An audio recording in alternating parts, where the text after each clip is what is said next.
termasuk kesalahan orang-orang yang berwudu tatkala membasuh kedua kaki. Yang pertama disebutkan tidak memperhatikan untuk membasuh kedua tumit. Maknanya kadang sebagian orang kurang perhatian dengan tumitnya tadi. Kadang ini tidak kena air wudu. Nah, kalau tidak kena air wudu berarti membuat wudu tidak sah.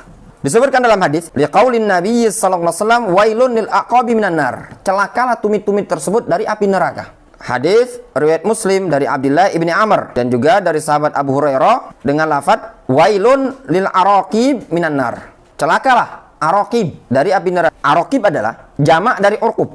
Qala Ibnu Abdul Bar, berkata Ibnu Abdul Bar fit Tamhid dalam kitab At-Tanhib karya Ibnu Abdul Bar Syarah Muwatta Imam Malik. Kata Ibnu Abdul Bar, perkara yang sudah dimaklumi bahwasannya tidaklah diazab seseorang dengan neraka melainkan tatkala dia meninggalkan perkara yang wajib. Berarti membasuh tumit hukumnya apa? Wajib.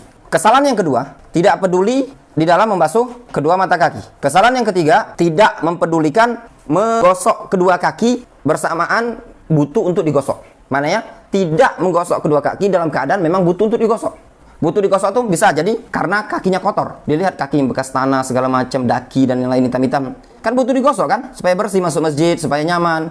Butuh digosok, gosok. Sama dia tidak digosok. Cuma dicelupkan di bawah keran, langsung jalan. Tidak pantas. Ya. Yang keempat, meninggalkan. Tidak mempedulikan at-takhlil. At-takhlil tadi apa? Menyela jari jemari. Dalam keadaan memang butuh untuk disela-sela. Namun ditinggalkan sama dia. Ini merupakan kesalahan di dalam berwudu. Oleh karena itu ya ikhwah, ketika berwudu sudah pegang kaki itu gosok-gosok bersihkan. Itu lebih afdol.